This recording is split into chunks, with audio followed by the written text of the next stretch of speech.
आजचा विषय सादर करतो आहे स्वातंत्र्य हे संपत्तीपेक्षा जास्त महत्त्वाचं आणि मी या विषयाच्या अनुकूल वाचल्यामध्ये आम्हाला तर मित्रांनो आपण जर ऐतिहासिक काळापासून वर्तमानामध्ये किंवा आपण पाहतो की अमेरिकेची राज्यक्रांती असेल फ्रेंचची झालेली राज्यक्रांती असेल या सर्वांमध्ये जर काय आपल्याला कॉमन गोष्ट सापडते तर ती कुठेतरी आहे स्वातंत्र्याची माग ते सोडून द्या आपण वर्तमानामध्ये आपल्या भारताच्या स्वातंत्र्य लढ्यावर भारताचा जो स्वातंत्र्य लढा झाला त्याच्यामध्ये सुद्धा मुख्य मागणी जर काय असेल तर ती पण स्वातंत्र्य आणि ती स्वातंत्र्याची मागणी आपण पाहू शकता की त्या स्वातंत्र्यासाठी अगदी वयोवृद्धापासून अगदी बालकापासून ते वयोवृद्धापर्यंत अनेकांनी आपल्या प्राणांची आहुती दिली आणि ते आपण पाहू शकता की त्या स्वातंत्र्याचं जे मूल्य आहे ते त्यांनी कुठेतरी आपला प्राण गमावून दिले म्हणजे आपल्याला इथे कुठेतरी त्यांच्या स्वातंत्र्याचं नेमकं महत्व काय हे आपल्याला पाहायला मिळतं कारण त्यांनी कुठेही संपत्तीसाठी लढा दिलेला नाही आणि ज्यावेळेस आपण वर्तमानामध्ये 2020 मध्ये आपण सर्वांनी एक बातमी ऐकलेली आहे की चायनाचे एक व्यक्ती आपण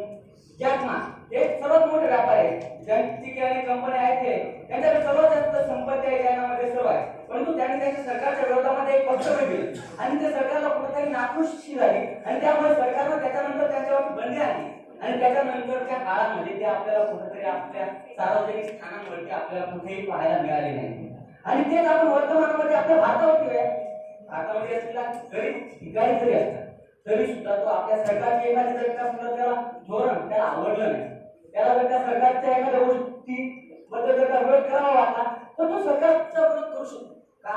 कारण त्याला कुठेतरी एक आपण म्हणू शकता स्वातंत्र्य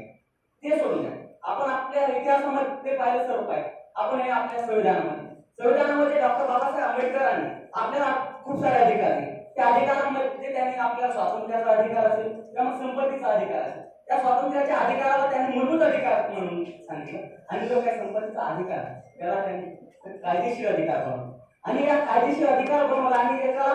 आपला मूलभूत अधिकार ज्याच्या ती कुठेतरी त्या समजा व्हायलेशन झालं त्याच्यानंतर आपण त्यासाठी डायरेक्ट सुप्रीम कोर्टामध्ये संविधानात जे काही अनुच्छेद 32 आहे त्याच्या अंतर्गत आपण कुठेतरी आपण सुप्रीम कोर्टमध्ये जाऊ शकतो की बाबा माझा जो मूलभूत अधिकार आहे त्याचं कुठेतरी उल्लंघन झालेलं आहे आणि त्याच्यामुळे मला वाटतं की जो काय आपला स्वातंत्र्याचा अधिकार आहे तो सर्वात जास्त महत्त्वाचा पण त्या स्वातंत्र्यामध्ये अनेक सारे स्वातंत्र्य आहेत मग ते स्वातंत्र्य तुमचं राहण्याचं असेल तुमचा व्यापाराचं असेल किंवा मग तुम्हाला काही एखादं वक्तव्य द्यायचं असेल त्या सर्वांबद्दल आपण येऊ शकता आणि त्याच्यामुळे मला वाटतं जर का एखाद्या तुमच्याकडे खूप सारी संपत्ती आहे आणि तुम्ही स्वतःचं मत मांडू शकत नसा तर मला वाटतं त्याच तुमच्या संपत्तीला माझ्या तरी दृष्टिकोनात काहीही महत्व नाही तुमच्याकडे खूप सारी संपत्ती आहे उदाहरण दिलं जॅकला संपत्ती तर खूप परंतु स्वतःचं मत काय हे जर का मांडू शकत नसाल तर तुमची संपत्ती माझ्या दृष्टिकोनातून काहीच महत्वाचं नाही कारण की तुम्ही एक मनुष्य म्हणून स्वतः कुठेतरी स्वतः एक मशीन बनवता मनुष्य राहत नाही आणि धन्यवाद